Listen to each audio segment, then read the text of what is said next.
Hello guys, this is Yurat again with another video. In this video, I'm going to show you guys how to install CodeBlocks. CodeBlocks has have done some updates. So first, let's go ahead and search here CodeBlocks. CodeBlocks. Okay, on Google or any other search engine you guys prefer. I'll make it a little bit bigger here.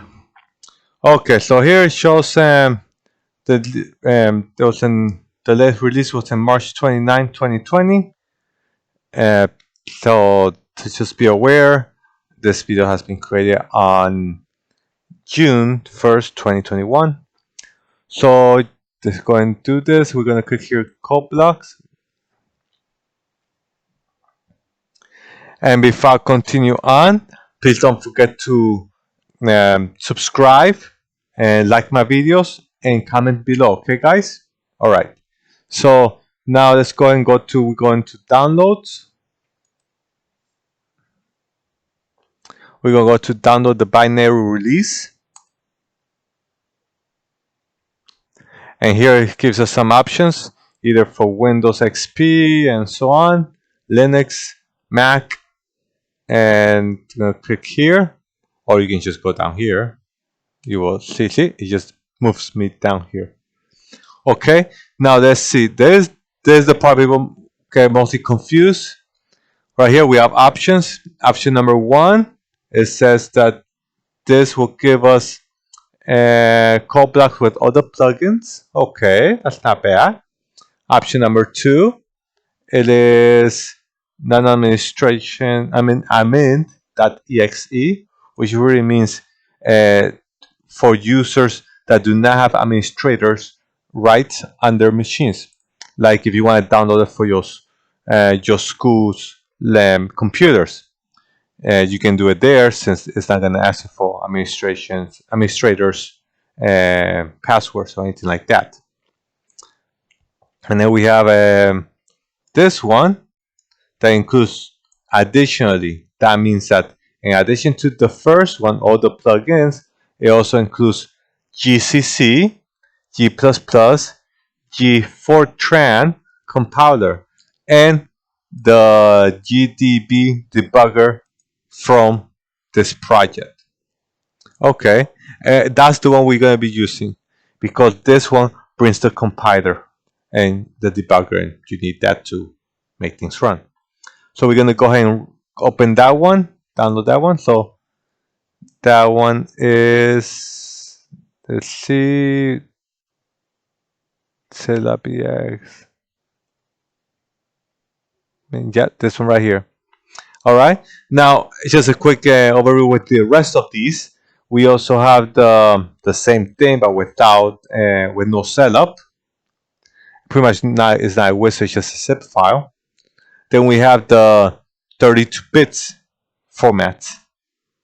So the first 1, 2, 3, 4, 5 are for the 64 bits, and the others are for the 32 bits machines. All right, let's go ahead and click this one just to be sure I'm grabbing the right one. Yeah, this one. So whichever you guys prefer, I prefer the sourceforge.net. It's for the reason that haven't given me any problems, and they're most straightforward. So you click, see, it's already saying your download will start shortly. Okay. Oops, sorry about that. That was my phone. So let's go to my download folder again. Please don't forget to subscribe, comment, and like or dislike. And feel free to check my other videos. Alright, so here's the original one I downloaded. I like to start with that. So that's they're all the same, by the way. Alright, so I'm gonna right click it, run as administrator. Because sometimes, especially these types of programs that requires what you call administrators rights, sometimes they do not install properly if you don't do what I just did. Some of them will actually ask you, do you need administrator's rights? And you click. Alright guys, do you want to run CodeBlocks now? I will say yes. Okay.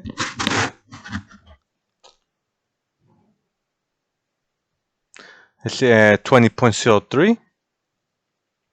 This is the current version. Yeah, so I noticed I was doing some cleaning up at my computer, and what I did, I uninstalled all my programs and reinstalled it again my computer. And when I did for CodeBlocks, and I have CodeBlocks, I've noticed that there's a new version.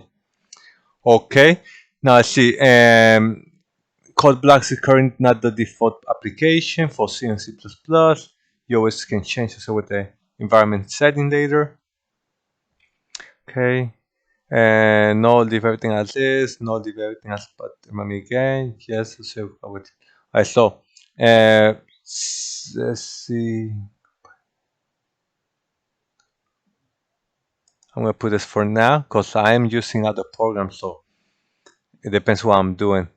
The app person, if CodeBlocks is gonna be your only one that you're gonna be using for C and C++, go ahead and choose yes, associate CodeBlocks with C++ file types. But for me, for now, I'm gonna choose this one. Yeah,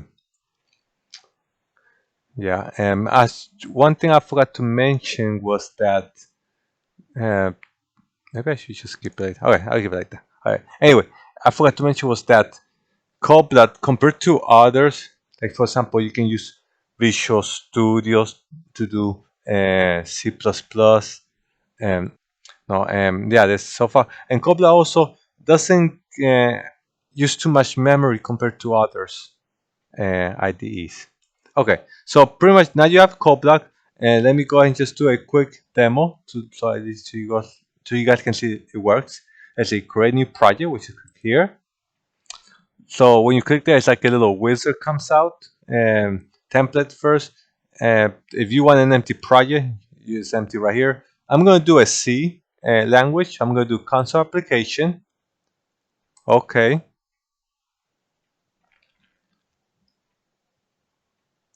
And I'm going to click next. I'm going to do C. See, as you can see, it's pretty, straightforward. It's pretty simple. Let's see. I just put first. Oh, I just put demo. Wait, demo. There you go. All right. And when I put demo, it's already making the file name demo.cbp. I already created that part from previous. So you can save it wherever you want to save it. Okay, next. I'll leave it how it is as default. Here's the compiler again, the GCC. Just wait. Open up here, click or double click. There it goes. Okay. So as you can see, when you use the wizard, it already gives you your, I forgot the names of these things, the libraries. And it gives you a little sample here. You can, delete this and type in your own code. So let me just go and do build it first. So for this, we have to always first build it. And then you run it. And it goes, hello world. Press enter or press any key to continue. Now you can also just press this one right here, is build and run at the same time. There it goes. All right, guys. So that was pretty much it for this video. And feel free to, again, like and dislike, comment below, and subscribe.